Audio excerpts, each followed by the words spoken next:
I find the Souls series pretty difficult to talk about. The original Dark Souls is very important to me, so it's hard to disentangle my little f feelings about the game from the big F feelings. There are flashes of greatness in the earlier and later games, but From Software's insistence on moving the series deeper and deeper into exaggerated action has always disappointed me. The bosses I remember are the ones who got weaker as I killed them, the withered and tragic ones, and the strange ones. And the thing that really stuck with me was Lordran itself.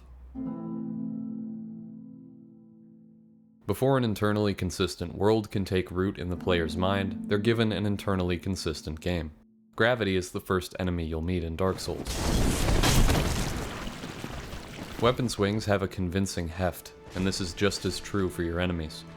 Tracking is minimal on attacks because swords are massive bodies subject to inertia. It feels realistic. This is not just a fantasy world like the opening cutscene might suggest. The first true battle with gravity comes when a comedy boulder rolls down these stairs.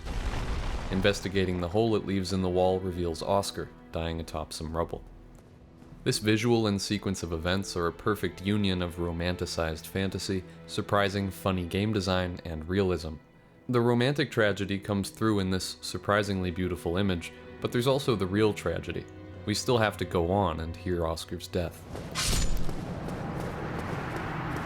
This is not a painting. Both moments strengthen one another. They transcend words, and they can only exist because Dark Souls is interactive. The game is genius in a million other ways, but I think its core is the dialogue between this dying world and a series of figures trying to preserve its image, victims and perpetrators alike. There are shocks of beauty in Lordran, but it's not some perfect, apolitical fantasy world. I'm not the sort of person to get dazzled by lore in isolation, but Dark Souls made people care about it. It was clear that this place had a deeper story, and when you dug into it, the game always had answers. Dark Souls is seriously committed to internal consistency, and it changed how everybody talks about games. Success in Dark Souls comes from paying attention. Whether that means memorizing boss attacks, identifying mimics, reading people's intentions, or noticing hidden paths.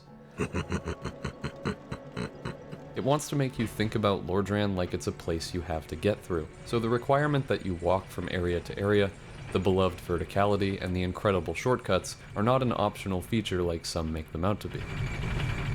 The world design in the sequels suffers immensely from the player's ability to teleport between bonfires. For the first time in a long time, Elden Ring's DLC stirred some of those old Dark Souls feelings. It comes 15 years after Demon's Souls, and while it's not perfect by any means, I feel like the foundation of the game shifted slightly away from action and back toward that older sense of adventure. The Shadow Realm is very different from Lordran, but it delivers similar feelings with new tricks. Malenia was an interesting boss. Exceptionally hard to kill in a game full of hard bosses. Say what you will about fairness, but her presence in the game birthed an urban legend about the Blade of Miquella's difficulty. The strategy for dodging waterfowl dance is the kind of convoluted video game secret your friend's older brother might make up to mess with you. Malenia even spawned a folkloric figure. Let me solo her. Way back when, the defining new feature of the Souls series was its hybrid multiplayer, and I can't help but think of all the discussions, wikis, and videos as an extension of that. One of my favorite things about Elden Ring was getting to discover this unicorn of a game alongside millions of others, though I have to admit I was never drawn into its various plots and lore. It's not lacking in striking images, and they establish a hell of a tone, but the multitude of factions and the scattershot approach to storytelling overwhelmed me, and made it difficult to know what was at stake in any given conversation. The simple, striking battle with Sif in Dark Souls gave me an in, a particular character to learn more about, and from there the highly interconnected lore slowly unraveled into the story of this whole world. If seeing the Erdtree for the first time got you 100% on board, more power to you, but I think a few simpler plot elements would have helped me and others get into it. The game's immense scale doesn't help either. It was very difficult to make certain connections, because so much real time elapses between plot points, and you're bound to miss some major events on a first playthrough. With that said, all the pieces I did find created a fantastic atmosphere the game actually managed to sustain for all 150 hours of my first playthrough. If Dark Souls created the mirage of a greater world, the Lands Between simply is a greater world. Elden Ring's scope is nothing short of miraculous, and even without understanding the text of its lore, every inch of the game serves as environmental storytelling.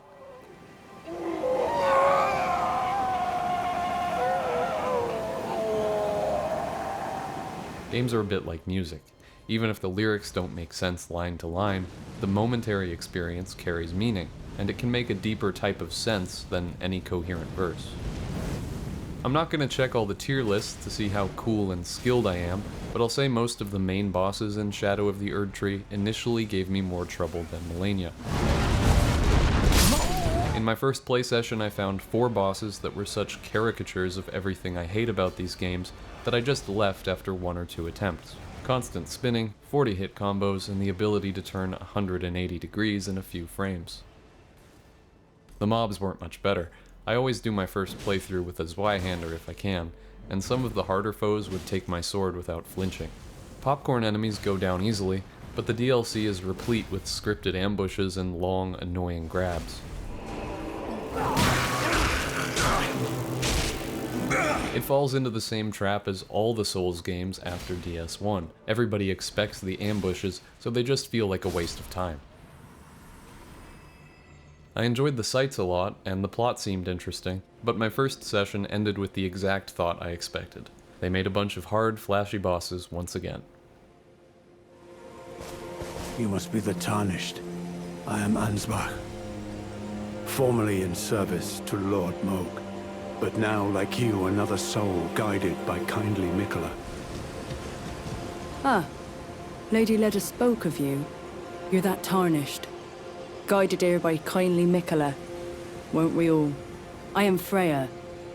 I once fought alongside General Radahn. In battle, you can be sure I'll hold my own.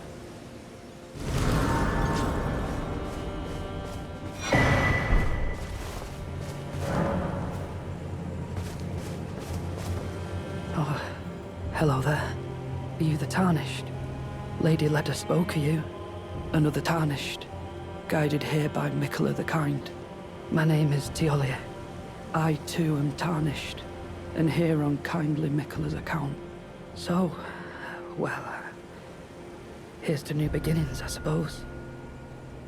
Then I talked to a friend about it, and realized that we'd entered most areas from different points. Without killing any bosses, I was able to find my own way into many regions. In fact, I think the Abyssal Woods is the only one gated by a boss, and they're a bit of a pushover. The exploration is still fun. They outdid themselves with the different areas this time around, and while side dungeons and the like are much rarer, they're also larger than the base game's numerous but shallow offerings. Not to mention DLC dungeons come in several flavors.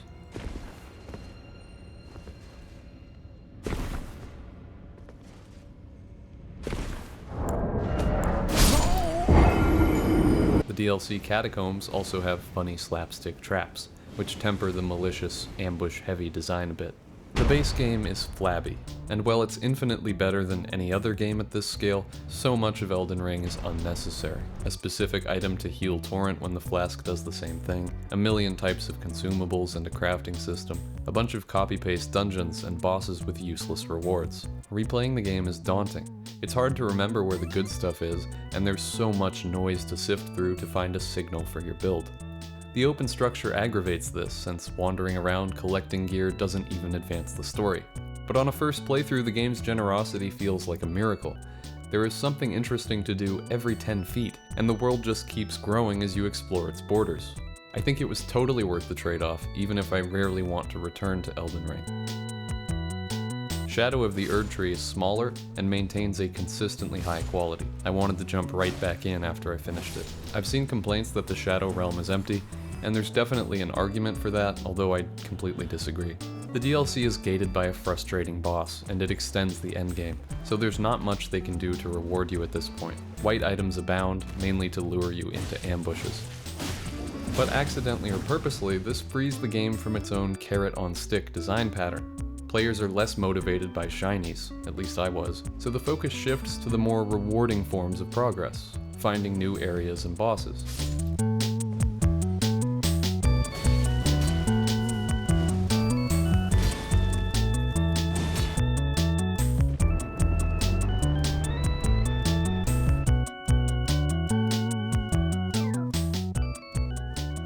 Despite an abundance of shitty items all over the place, I think Shadow of the Erdtree has created a more intrinsically rewarding adventure experience.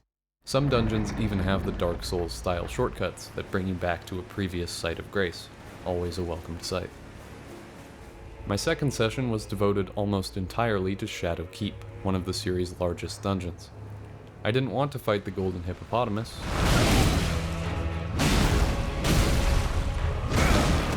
but eventually found a way in through a flooded courtyard and entered the keep proper. By the way, the Shadow Tree fragments are a fantastic feature. The player who leaves a boss frustrated is practically guaranteed to be stronger on their next attempt. They're also an incentive to engage in my favorite part of the game, the exploration.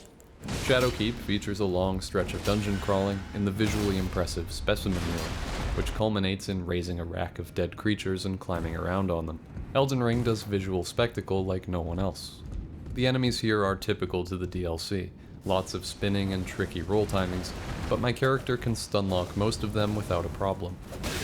Exploration is genuinely a source of difficulty in the DLC, and Shadow Keep shows that off. That flooded courtyard I mentioned has an ulcerated tree spirit flailing around in the water, so it's clear that you can drain it.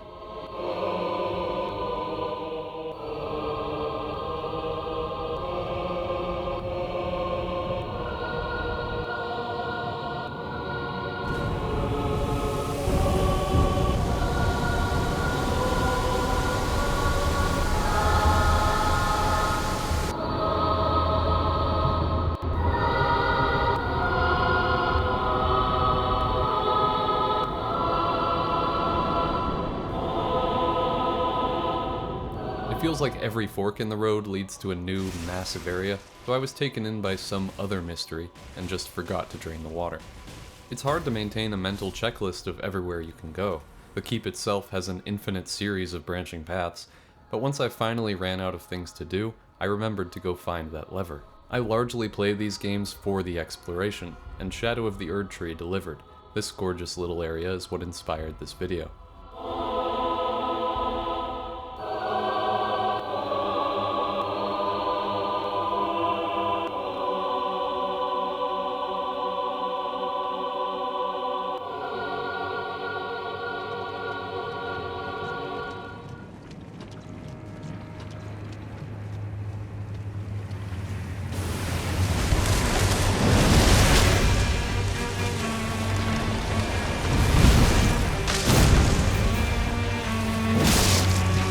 This boss crystallized exactly what Shadow of the Erdtree is for me. It's the first time since Dark Souls that one of these games has made me want to understand what was going on. Up till now, the bosses weren't much more than sword person or magic animal, but this sunflower guy radiates tragedy through its withered form and the understated music that makes the avatar feel weaker as the fight goes on.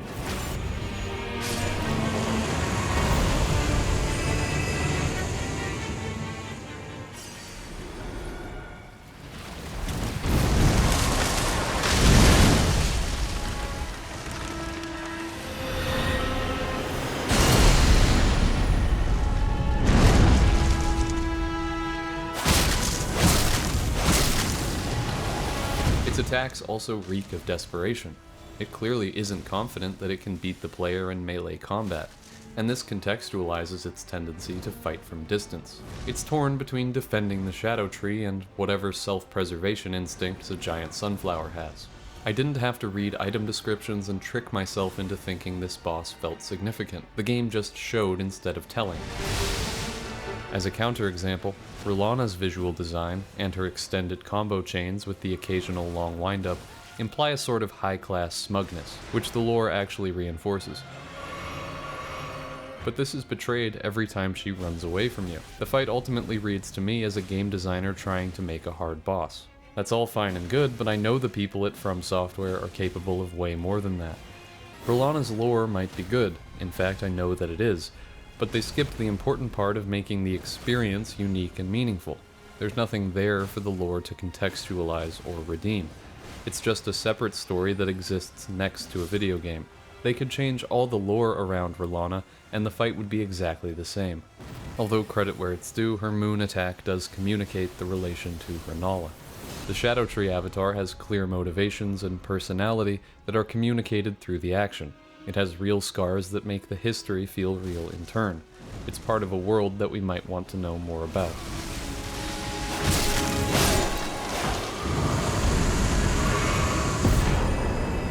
It drops Miquella's Great Rune, which again shows before telling by mechanically twisting the Great Rune concept we're already used to.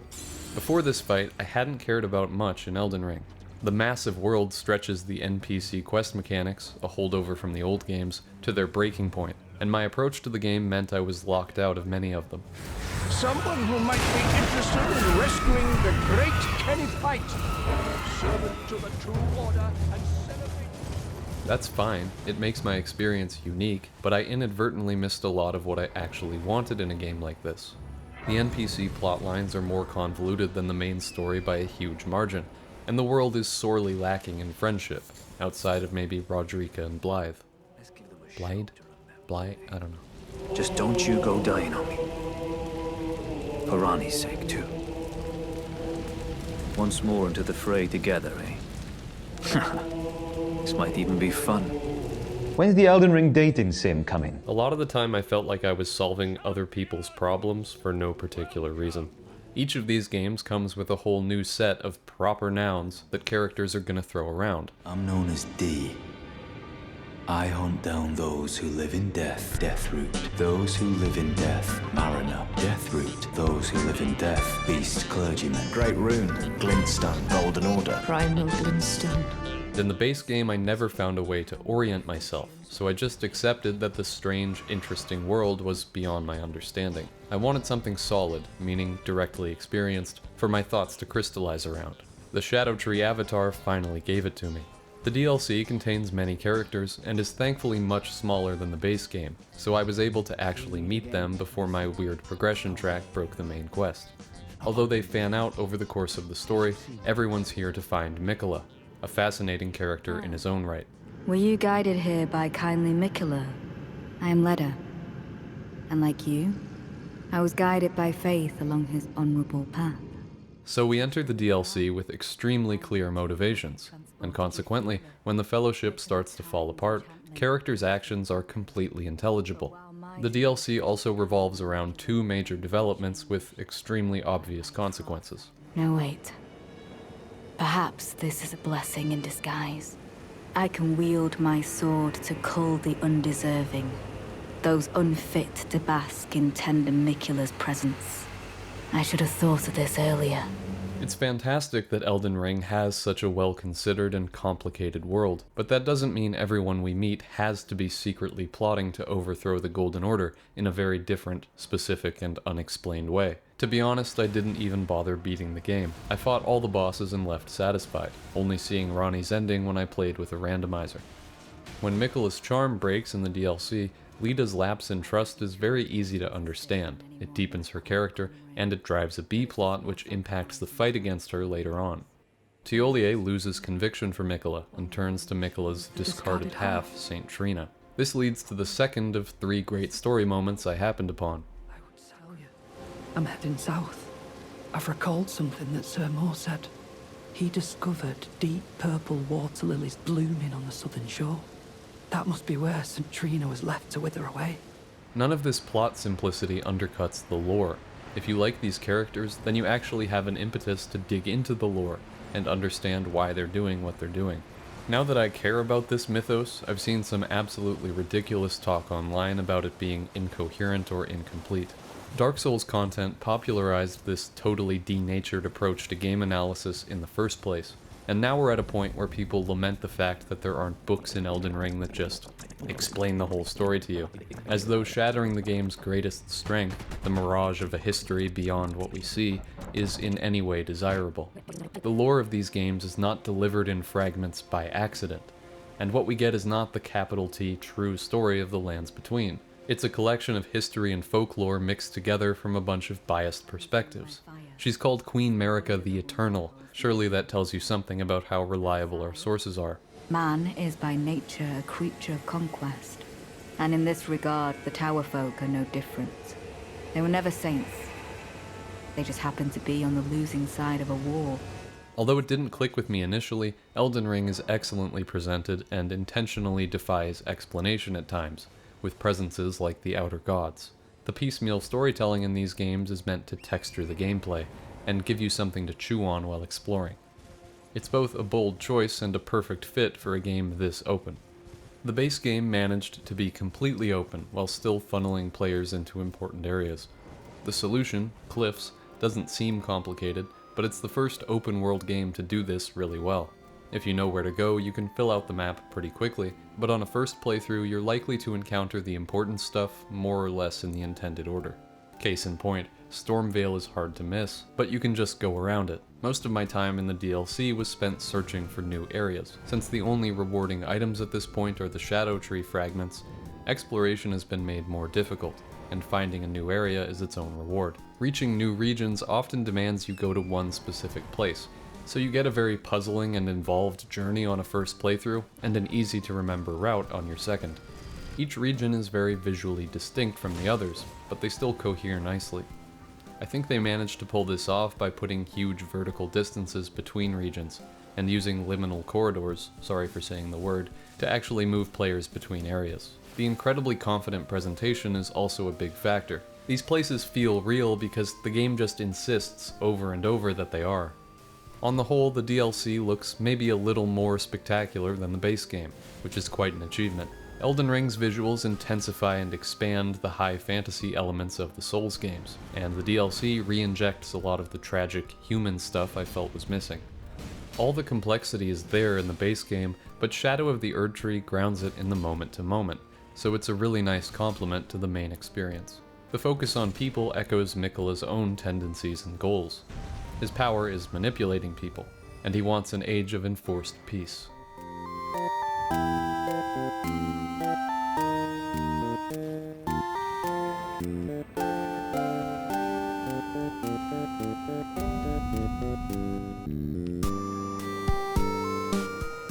Searching for Thiollier brings us to a peninsula off the Cerulean coast, which will furnish more evidence for the shift away from action and toward adventure.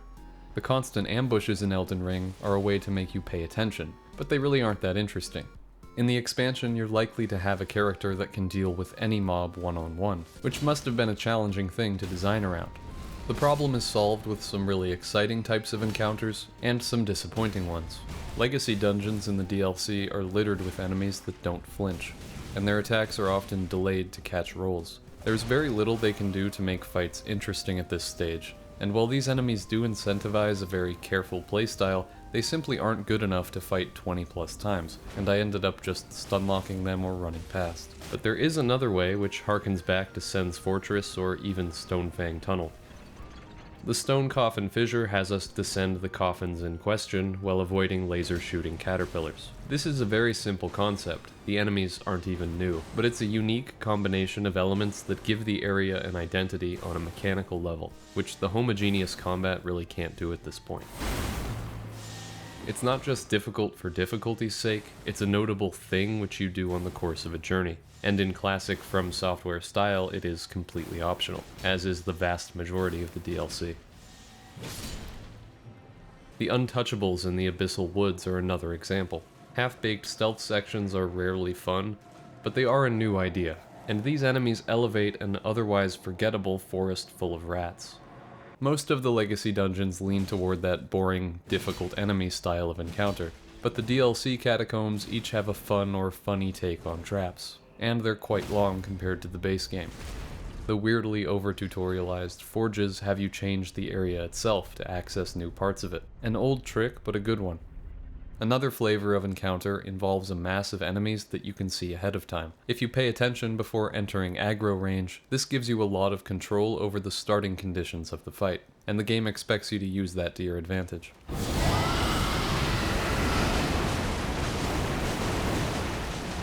I finished the DLC around level 180, so there were plenty of points for secondary stats. I went into Shadow of the Erdtree expecting more difficult combat, a pretty looking tree, and not much else, so I kind of hated this puzzle-adjacent design at first. As I got deeper into the DLC, I expanded my arsenal with a bow and some of the Dragon Breath incantations. On my second playthrough, the one you're watching, I carried a torch and played with some of the new weapons. In retrospect, I think it's fantastic that the expansion is designed to reward problem solving beyond your ability to press B at the right time. There's so much equipment in Elden Ring, and it's nice that we have a reason to use it. The memory stone system also shines as your level gets higher. No need to waste points on attunement.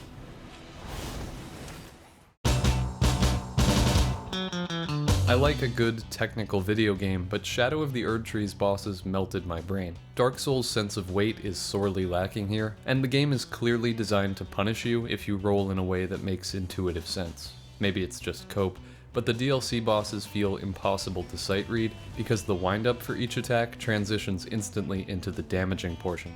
If you can't anticipate the timing on a first attempt, in other words if you guess wrong, you're practically guaranteed to get hit. Purely reacting to a swing is rarely an option, since the snap part of many attacks is only a few frames long.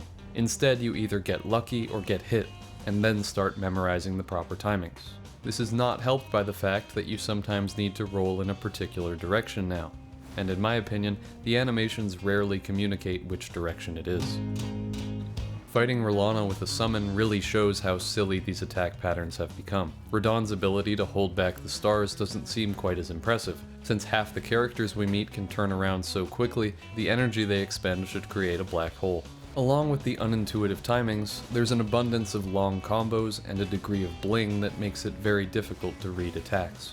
Every time I reached phase 2 of a boss for the first time, and it started doing its extra epic elemental attack, it instantly got thrown onto the maybe later list, and I went back to the irresistibly fun exploration. A lot of that is just me, but the boss designs do blend together mechanically, and it's rare that the right answer for normal players is not to roll at the correct time and try to get a single jumping R2 in before the next 15-minute combo. Bosses tend to have instant gap closer and retreat moves, so spacing is rarely in the player's hands. The bosses need to space you correctly for their attacks, and they're a hell of a lot better at it than the player.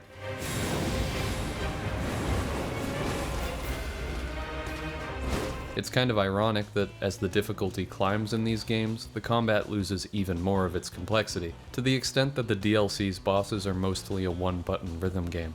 Where Sekiro stripped down the mechanics and had bosses built for a simpler, locked-in style of play, Elden Ring falls somewhere in the middle, and its hitboxes are nowhere near as polished as Sekiro.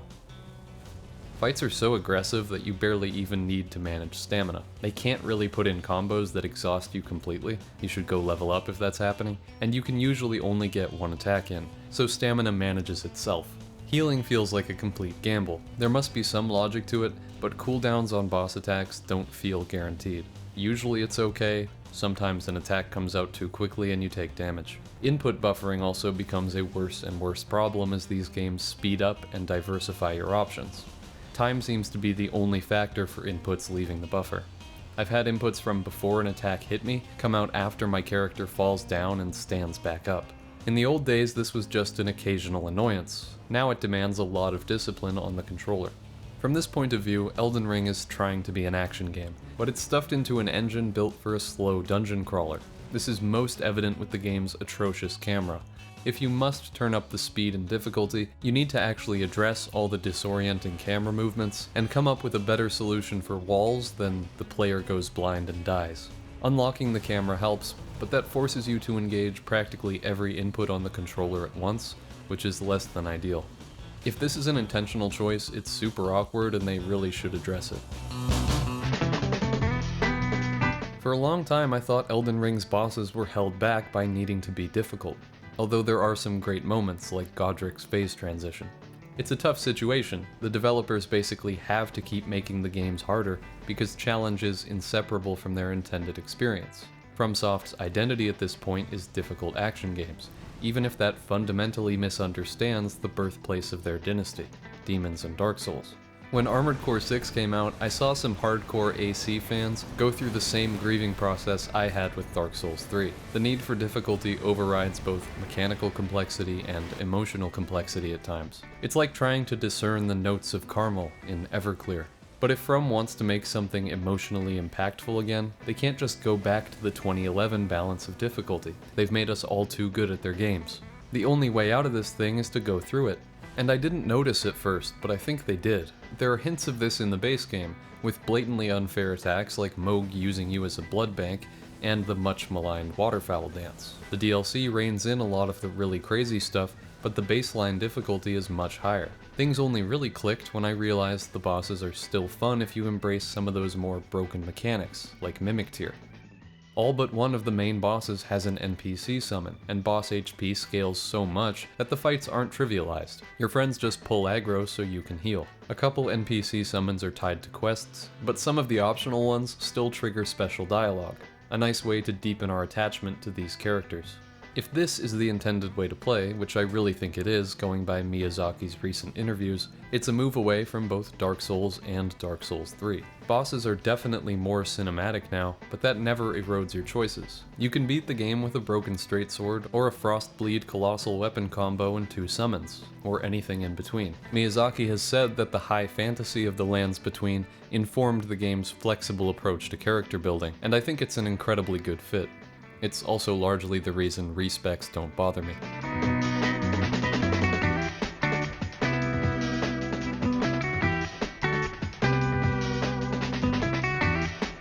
In the base game, I still felt like a cheater for using all the tools at my disposal. Even Malenia was trivialized with the best version of my build. It's not that I want everyone else to get good or whatever, but they put all this stuff in the game and I want to experience it. Playstyles that completely break these games are only wrong in the sense that you're skipping so much, you can't even maintain the fiction your enemies are powerful. The actual difficulty is a non-issue. As you've seen, I'm not very good at Elden Ring.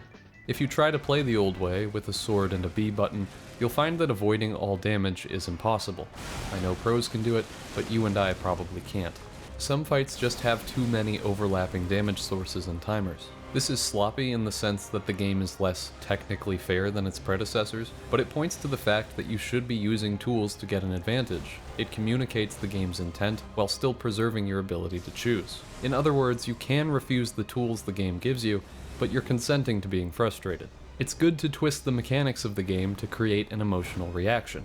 And I think Shadow of the Erdtree acknowledges that this difficulty arms race has to end one way or another. Difficulty was always a means to an end. And now that the hard but fair style of Souls-like bosses is almost exhausted, new means are needed. Bullshit attacks are honestly a smart compromise. You're practically guaranteed to feel overwhelmed by the strength of your enemy, but the game doesn't shift into a cutscene or QTE for the sake of fairness. Player expression is a huge part of Elden Ring, hence the bottomless supply of weapons and armor, and the continuity of your character is more important than fairness. Elden Ring's approach allows people to do their hyper-difficult no-damage runs, while regular players can make use of tools to even the playing field. Once I realized that in moderation these new tools don't break the game, I really started to love Shadow of the Erdtree. Bale, another FromSoft dragon boss whose foot can initiate a mouth grab, is not just more fun with Egon's help, the fight has the whole context of helping Egon get revenge.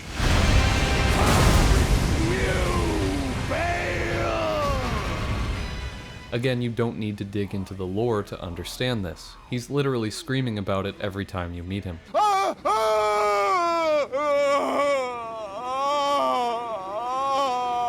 It's strong and simple writing, neither condescending nor obscure word salad, and it made me want to learn more. Myths are made of exaggerated, archetypal characters like Egon. At their best, summons like Egon are built with the target boss in mind, but they often just act as damage sponges without much personality. That's a huge missed opportunity, but it's better than nothing. It's much easier to like a character if they measurably help you, and I really can't ask for more in an expansion this expansive. They do still favor role-focused difficulty over interesting design. Cuttable tails or crippleable limbs are sorely lacking. Elden Ring bosses have some very complicated behavior to be sure, but that will never feel as dynamic as the player-initiated crippling mechanics in Bloodborne. The latter is something you have to figure out and integrate into your strategy, and it makes the boss's health bar feel like a real measure of their vitality, since getting slashed by a sword many times would make walking slightly challenging. So if these bosses are supposed to be a memorable, specific experience rather than pure difficulty, there is still a ways to go. But they're getting there. Despite any technical gripes, the bosses do get my blood pumping, and that's helped along by the music, which has much more variety than the base game. Some of them are miserable and frustrating. Gaius was my true final boss, but the ridiculous power gap made victory all the more satisfying.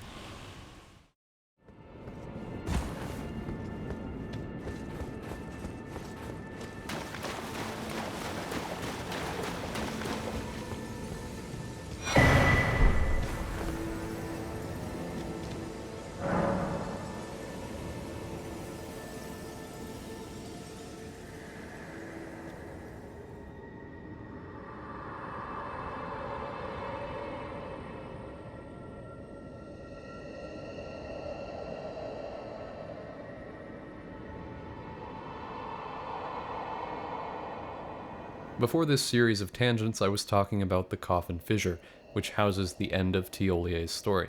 I found the boss here unremarkable, but he's immune to Thiollier's signature poison, mechanically reinforcing that our buddy is way out of his depth. The trick to Thiollier's quest is nigh impossible to solve if you're trying to immerse yourself in the Shadow Realm as though it's a place.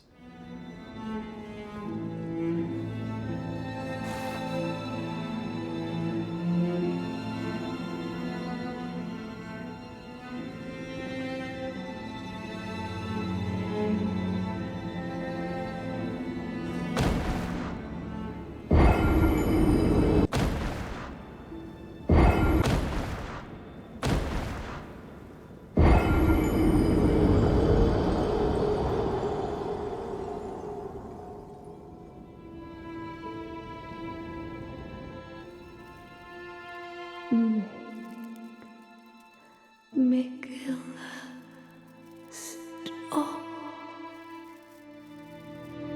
Don't turn the poor thing into a god. It only makes sense to kill yourself 4 times if you treat it like a video game. There's no reason to hide the story like this. Elden Ring is very much a you're the chosen one kind of game already, and they could easily have had Saint Trina whisper something incoherent the first time you imbibe. That would actually reward paying attention, instead of counting on players to pull the Saint Trina lever like a rat. Please. I'll thank you not to lie to me. I am the chosen, not you. Only I can doze off in the sea of Saint Trina. Why would you hear her voice when I cannot? If you should utter these cruel untruths to me again, I won't be held responsible for my actions. Please, enough. I cannot believe your cheek. And I will stand for it no longer. I will never forgive you. For your trespass, you will know my poison.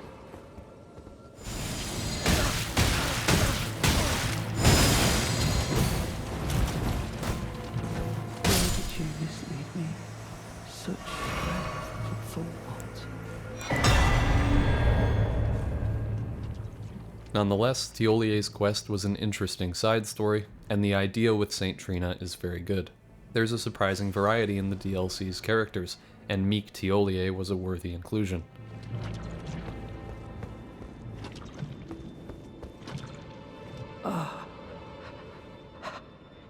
You... I was no good to anyone. Beginning to end. Weak as a kitten, and thick as 2 planks. I suppose dying in disgrace is fitting, in a way.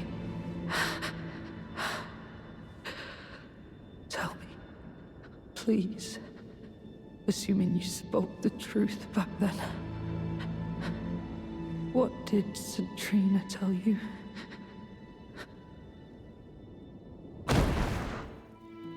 You must kill Mikkel. Grant him forgiveness. You are a wretched, wretched soul. A nightmare come to plague me. Such a thing couldn't possibly be. Could it? Saint Trina, please let me hear your voice. in my everlasting slumber.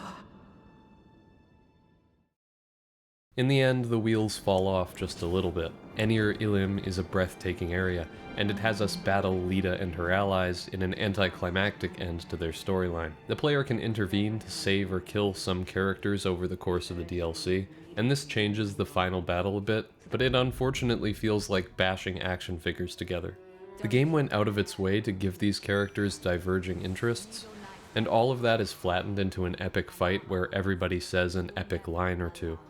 I could not hope for a worthier foe. This is our moment. Let's make it something to remember. I stand, blood of fire, for the dignity of my lord and master, Moog.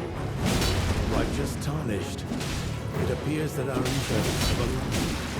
Above. You're my favorite deputy! When Miquella's charm breaks, the overwhelming feeling is disillusionment, and the factionalism in this fight might make sense for Freya, but I really can't see Mor or Thiollier summoning up the enthusiasm for it.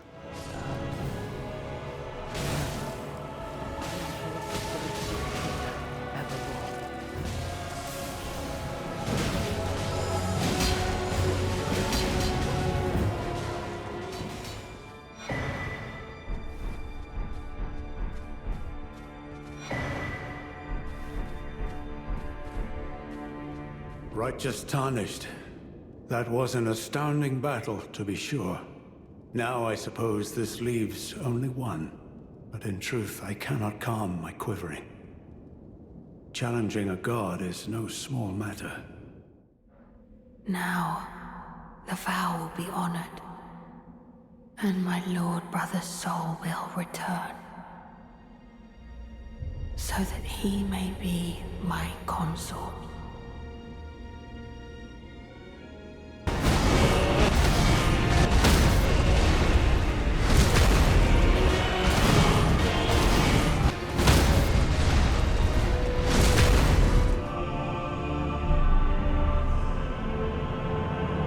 Tarnished one,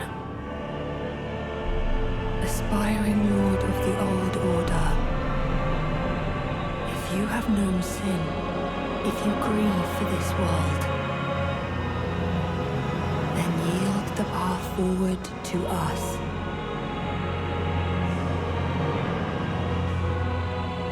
To I, Miquella, and my promised consort, Radahn.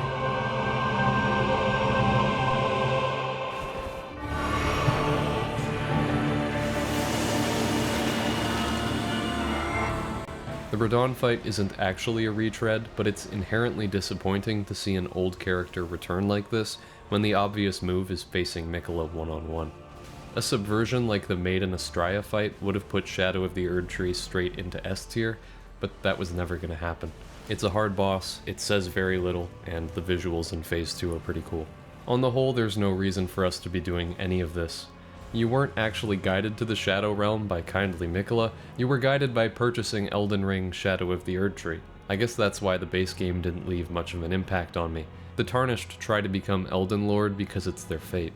It was fun to meet all those characters, but none of their problems were my problem, and I helped them out of a desire to see all the content, rather than any emotional connection. There are two reasons to try to kill Gwyn. It's Oscar's dying wish that we ring the bells of awakening, and we're constantly reminded that the only guaranteed fate of the undead is going hollow. Your character is an avatar, so you probably don't want that to happen. There you go. The player has a stake in this world and its lords. Time to make your own fate. The DLC is a side activity, but Artorias is central to the main game, and we follow in his footsteps. Miquella is only important in dialogue, although there are some limited similarities between him and the player. As we play through Artorias of the Abyss, we learn that the legend of Artorias is exactly what Alvina said it was. Get this. The legend of Artorias art none but a fabrication. Artorias is just a husk. He rage quit at Manus, and we have to go finish the job. Beating the DLC changes your experience of the base game. Sif recognizing you is an actual change, but the context of the entire Abyss plotline shifts. The expansion is fun on its own and enhances the base game. I think people are disappointed with the new DLC because it has very little to do with our main task. Elden Ring's story is a victim of its own ambitions. There's so much going on that it struggles to say anything in particular. I disagree with anyone who thinks 15 lines of text about the gloam-eyed queen or whatever would have made the DLC story perfect. The only way to do that would be to remove a ton of the base game and hard focus on Marika, Miquella, and the Fingers. At the end, mend or destroy the Elden Ring. All the factions can figure out their own shit. Maybe Miquella kicks the whole thing off by restoring our body or something, so the frequent name drops actually have some meaning to us. Shadow of the Erdtree is a mixed bag, but it's gotten me pretty excited for whatever From Software does next. If I can shatter my rune of fake objectivity, playing through the DLC has only made me love it more. Repeat playthroughs burn away the flaws, and leave a game that can be wholly appreciated for what it is, scars and all, a bar that the Souls sequels never cleared. Experiencing this place again only draws its themes more tightly together, although I do pick and choose. I don't care about the madness stuff at all, and the finger ruins have little replayability. That's a major advantage to Elden Ring's design though. To a large extent, the game is what you make of it. Even as they grow in scope and success, most of From Software's games have a forward-looking quality. Even when they go back to this lineage that arguably started with Kingsfield 30 years ago, the studio continues to find new life in it. It might be a trite observation, but no one is doing anything this good at this scale. Elden Ring shouldn't exist. Even with its shortcomings, the game is unmatched in quantity and quality. I thought it was impossible to put this much detail into a map this large, and Shadow of the Erdtree is a perfect send-off. I've played a decent chunk of From Software's catalog at this point, and at their most memorable, FromSoft games have an irresistible mixture of enthusiasm and jank.